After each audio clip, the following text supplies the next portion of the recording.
Selamat siang. Perkenalkan nama saya Perdana Ratus Mangiring Sinaga dengan NIM 2403010212128 dari kelas AK703.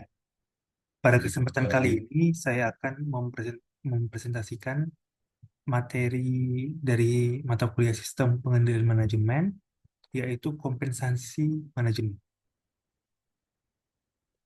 Adapun subpokok dari materi ini adalah pengertian, tujuan dan pengelompokan kompensasi, asas-asas kompensasi, metode kompensasi, sistem kompensasi, kebijakan kompensasi, waktu pembayaran kompensasi, faktor-faktor yang mempengaruhi besarnya kompensasi, temuan penelitian tentang insentif organisasi, dan teori agensi.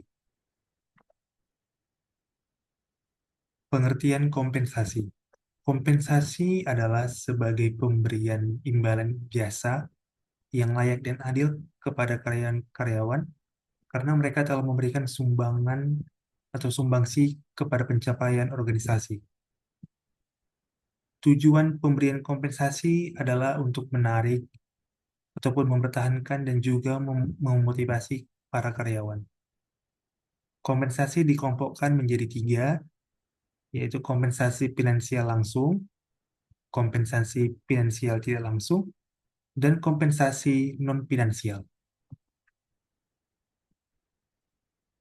Asas kompensasi. Terdapat dua asas kompensasi. Yang pertama, asas adil, di mana besarnya kompensasi yang dibayar kepada setiap karyawan harus disesuaikan dengan prestasi kerja, jenis pekerjaan, jabatan, dan tanggung jawab. Asas layak dan wajar, di mana kompensasi yang diterima karyawan dapat memenuhi kebutuhannya pada tingkat normatif yang ideal. Adapun metode kompensasi terdiri dari metode tunggal dan metode jamak. Metode tunggal adalah metode yang dalam penetapan gaji pokok hanya didasarkan atas ijazah terakhir dari pendidikan formal yang dimiliki karyawan. Sedangkan untuk metode jamak adalah metode yang dalam gaji pokok didasarkan atas beberapa pertimbangan, seperti ijazah, sifat pekerjaan, pendidikan informal, bahkan hubungan kekeluargaan yang ikut menentukan besarnya gaji pokok seseorang. Sistem kompensasi. Terdapat tiga sistem kompensasi. Yang pertama, sistem kompensasi berdasarkan waktu, di mana upah ditentukan berdasarkan lamanya waktu bekerja, yang dihitung dengan satuan waktu berupa jam, hari, maupun bulan. Lalu ada sistem kompensasi berdasarkan hasil atau output, di mana upah ditentukan berdasarkan jumlah hasil kerja yang dicapai. Dan ada sistem kompensasi borongan. Upah ditetapkan untuk penyelesaian suatu pekerjaan tertentu sesuai dengan kesepakatan awal. Selanjutnya, kebijakan kompensasi. Kebijakan kompensasi, baik besarnya, susunannya, maupun waktu pembayarannya, dapat mendorong gairah kerja dan keinginan karyawan untuk mencapai prestasi kerja yang optimal, sehingga membantu terwujudnya sasaran perusahaan. Jadi kompensasi itu untuk memotivasi karyawan, dengan adanya motivasi karyawan yang bagus, maka kinerjanya akan bagus pula dan tercapailah sasaran perusahaan. Waktu pembayaran kompensasi.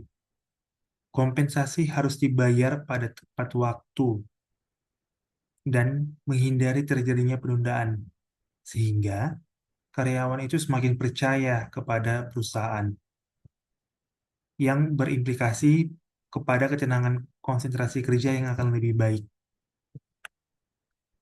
Selanjutnya, faktor-faktor yang mempengaruhi besarnya kompensasi. Yang pertama ada penawaran dan permintaan tenaga kerja. Yang kedua, kemampuan dan kesediaan permintaan perusahaan. Yang ketiga, adanya serikat buruh ataupun organisasi karyawan.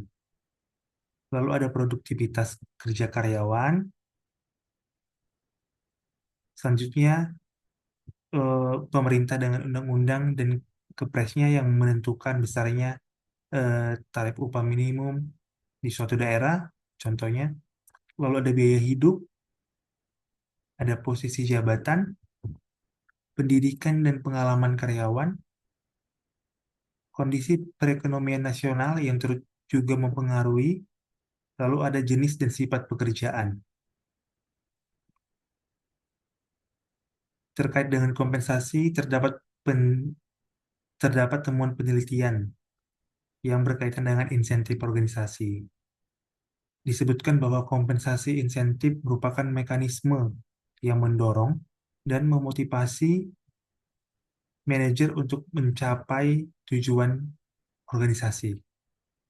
Hal-hal yang melatar belakanginya antara lain yang pertama itu kebutuhan kepuasan individu seseorang sangat dipengaruhi oleh insentif yang positif seperti pemberian penghargaan ataupun insentif yang negatif yang bersifat negatif contohnya hukuman. Lalu latar belakang yang kedua itu pemberian penghargaan akan merangsang ataupun menstimulus kepuasan kebutuhan seseorang pada saat bergabung pada organisasi tersebut. Yang terakhir ada teori agensi. Teori ini menjelaskan bahwa faktor-faktor utama yang harus dipertimbangkan dalam mendesain kontra-kontra insentif untuk memotivasi para individu mencapai keselarasan tujuan. Nah, demikianlah pembahasan terkait dengan kompensasi. Mohon maaf bila ada kata-kata ataupun perbuatan yang salah. Terima kasih.